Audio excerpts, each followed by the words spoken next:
Baik, sebelumnya perkenalkan nama saya Bola Fendra Dianto Kurniawan. Saya dari Teknologi Rekayasa Otomasi 2004, angkatan 2004. Saya kali ini akan menjelaskan beberapa materi terkait dasar sistem kontrol, yang dimana ini merupakan materi pengantar yang nantinya akan dikulik lebih dalam lagi untuk pengantar. Oke, jadi yang kita langsung mulai saja.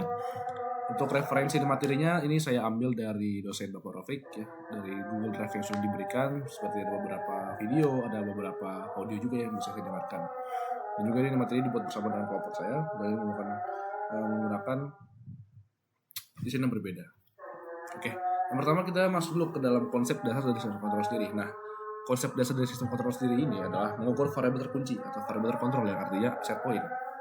Dan kedua, ada mengambil keputusan berdasarkan data. Jadi artinya itu mengambil keputusan berdasarkan data. Jadi kayak misalkan pada perbandingan datanya, ketika datanya tidak sampai atau ketika datanya tidak sesuai, maka akan ada tindakan yang dilakukan oleh sistemnya ini. Nah, sedang poin ketiga, jangan tindakan. Itu tindakan yang ke-trigger dari dimana datanya ini tidak sesuai. Seperti ada ini, ada tulisan ukur. Ketika kita mengukur, mendapat hasil, kita bandingkan. Jika tidak sesuai dengan bandingan, maka akan ditindak. Kita lanjut. Oke, tujuan sistem kontrol sendiri adalah yang pertama ada meningkatkan produktivitas, yang dimana sistem kontrol dirancang untuk meningkatkan output dan kinerja suatu proses atau mesin. Nah, yang dimana waktu produksi ini bisa dipersingkat karena kesalahan manusia atau human error bisa diminimalisasi dan kualitas produk lebih konsisten karena menggunakan sistem yang berulang-ulang. Dan hal ini membuat produktivitas sistem menjadi lebih tinggi dibandingkan jika dioperasikan secara manual. Yang kedua ada menjaga stabilitas. Nah, stabilitas merupakan hal penting dalam sistem kontrol, yang dimana sistem yang ini mampu bertahan kondisi operasi meskipun ada gangguan atau maintenance kayak disturbing atau perubahan-perubahan lingkungan atau hal-hal lain yang bisa mengganggu keberjalanan dari sistem ini.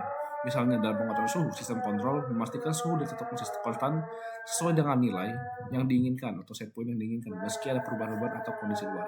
Nah, yang ketiga, ada mengatur kerja sistem, yang artinya sistem kontrol berfungsi untuk mengatur dan mengkoordinasikan jalannya komponen atau subsistem agar bekerja sesuai fungsinya. Nah, tanpa kontrol, sistem bisa berjalan tidak sinkron, boros energi, atau bahkan mengalami kerusakan yang cepat. Dan pengaturan ini mencakup ada kecepatan, ada sistem kerja operasinya, waktu operasinya, hingga mekanisme dari keselamatan atau proteksinya. Lalu yang keempat ada menjaga robustness, atau yang artinya di sini robustness yang artinya kemampuan sistem untuk tetap berfungsi dengan baik meskipun terdapat ketidakpastian, variasi parameter, dan juga gangguan-gangguan dari luar. Dan sistem kontrol yang robust tidak mudah gagal tetap dapat memberikan hasil yang mendekati optimal meskipun kondisi tidak ideal. Lalu yang terakhir ada efisiensi dan keamanan. Nah, tujuan akhir dari sistem kontrol adalah memastikan proses berjalan sesuai dengan SOP-nya, sesuai dengan hal-hal yang kita inginkan. Misalkan dari biaya perusahaan, apakah misalkan dari perusahaan ingin mengangkat gaji karyawan sehingga mereka mengganti sistem kontrol yang lebih cepat dan juga lebih efisien untuk biaya maintenance-nya atau biaya operasionalnya. Dan keamanan sistem kontrol juga meminimalisir ketika produksi tidak menggunakan manusia dan otomatis hanya menggunakan sistem. Jadi tidak perlu sumber daya manusia yang dimana itu bisa menyebabkan suatu hal-hal yang tidak diinginkan. Oke, kita lanjut. Nah, di sini ada 4 dari komponen utama sistem kontrol. Yang pertama ada set point, atau artinya nilai acuan atau target yang diinginkan dari suatu variabel proses. Nah, yang artinya ini adalah suatu tujuan dengan namanya set point. Jadi nanti ketika misalkan kita punya set point, ibaratnya kayak tujuan akhir lah dari sistem kontrol tersebut. Nah, yang kedua ada controller, merupakan otak pengendali yang memutuskan tindakan apa yang harus dilakukan untuk mengoreksi perbedaan. Nah, ini yang tadi sudah saya jelaskan, di mana ketika ada perbandingan dari suatu data, maka controller ini adalah otak yang akan mengendali, yang memutuskan untuk tindakan akan diambil oleh controller. Nah, yang ketiga ada sensor, merupakan mendeteksi pesan fisik dan mengubahnya menjadi sinyal terukur. Yang artinya ini kayak sensor, sesuai dengan namanya, mengambil data yang nantinya akan mengambil data yang di awal atau input data yang di awal. Nah, yang keempat ada aktuator yang merupakan pengubah sinyal kontrol menjadi aksi nyata seperti menggunakan motor, membuka katup atau menyalakan pemanas. Yang artinya aktuator inilah sesuai dengan namanya aktuator yang artinya penggeraknya. Jadi ketika controller atau otaknya sudah men-trigger suatu aktuator ini, maka aktuator akan bergerak dan akan mendapatkan target yang diinginkan. Nah, yang selanjutnya ada konsep dasar dari PID controller. Nah, yang artinya yang pertama ada P, proporsional, yang artinya komponen ini bereaksi terhadap besar kesalahan saat ini. Contoh analoginya ada, semakin jauh suhu ruangan dari target, semakin kencang pula kompresor bekerja untuk mendinginkannya. Yang kedua ada integral atau I dari PID. Komponen ini mengingatkan kesalahan kecil yang tersisa dengan mengingat total kesalahan telah terjadi.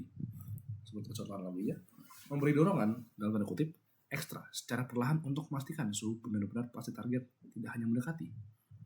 Lalu ada diritatif. Yang artinya kompor ini mencegah suhu menjadi kebablasan atau kelewatan atau over ibaratnya, yang tadi terlalu dingin.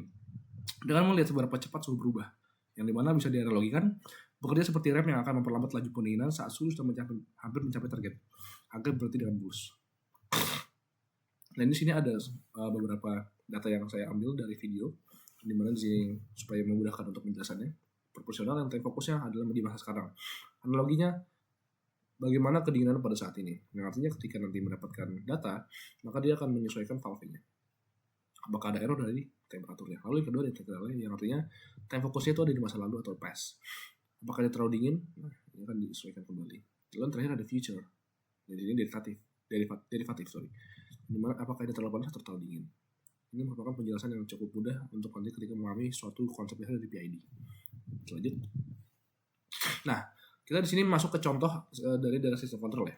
Yang di sini saya dan kelompok saya mengambil contoh yaitu ada AC atau air conditioner dengan menggunakan termistor. Nah, yang dimana AC ini dilengkapi dengan sensor suhu atau termistor. Nah, jika suhu ruangan lebih tinggi dari suhu atau set point-nya, AC akan menyala untuk mendingin ruangan. Jika sudah mencapai set point, AC akan berhenti bekerja atau kompresornya akan berhenti bekerja. Nah, di sini ada diagram bloknya. Seperti di sini kita lihat ada sensor suhu yang dimana sensor suhu ini akan mengambil data bagaimana kedinginan dari ruangan tersebut. Nah, ketika kedinginan dari ruangan tersebut sudah terdapatkan, misalkan kita punya set point, anggap aja di ruangan itu kita pengen suhunya itu 24 derajat Celcius. Nah, di sini akan masuk datanya ke termostat atau otaknya ini. Nah, lihat, ternyata suhu yang ada di ruangan ini 23. Berarti otomatis masih kurang 1 derajat Celcius. Nah, di sini otak ini akan memproses datanya, lalu masuk ke aktuator. Aktuator memperoleh data dari kontrol. Oh, ternyata kita kurang 23 derajat Celcius. Berarti kurang 1 derajat Celcius. Nah, aktuator ini akan menggerakkan atau kompresornya akan menggerakkan, kita tambahkan lagi supaya lebih dingin. Gitu. Maksudnya supaya lebih mencapai set point-nya ke 24. Nah, di sini outputnya. Nah, artinya di sini ada stabilitas yang terjaga. Ketika nanti suhunya masih di 24, otomatis tidak ada ketika ada feedback di sini. Outputnya keluar, feedbacknya di sini.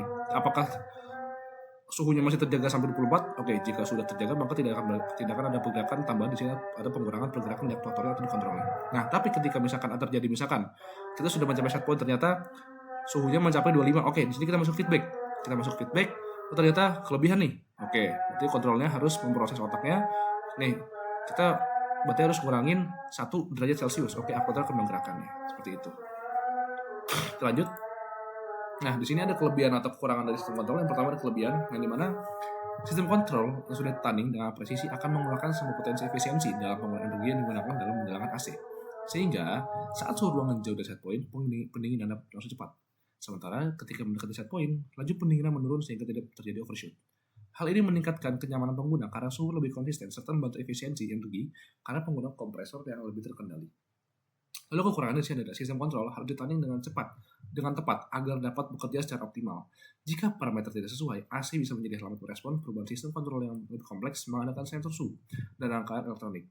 Sehingga ketika terjadi kerusakan pada sensor atau kesalahan pembacaan data, kinerja AC bisa terganggu. Hal ini menjadikan perawatan lebih rumit serta meningkatkan biaya operasional dibandingkan dengan sistem kontrol sederhana. Jadi kesimpulannya, sistem kontrol bekerja dengan mengukur dan membandingkan dan bertindak menggunakan sensor, controller, dan aktuator untuk mencapai tujuan seperti stabilitas dan efisiensi. Salah satu metode yang dibahas adalah kontrol PID yang dicontohkan pada sistem AC. Walaupun sangat efisien jika diatur dengan benar, sistem ini memerlukan penyesuaian yang presisi dan bisa menjadi rumit, serta mahal untuk diperbaiki jika terjadi kerusakan. Oke, mungkin itu saja presentasi dari saya mengenai pengetahuan materi dari sistem kontrol dan juga konsep dasar dari PID controllernya. Mohon maaf jika ada kekurangan atau salah kata, lebih mohon maaf. Assalamualaikum warahmatullahi wabarakatuh.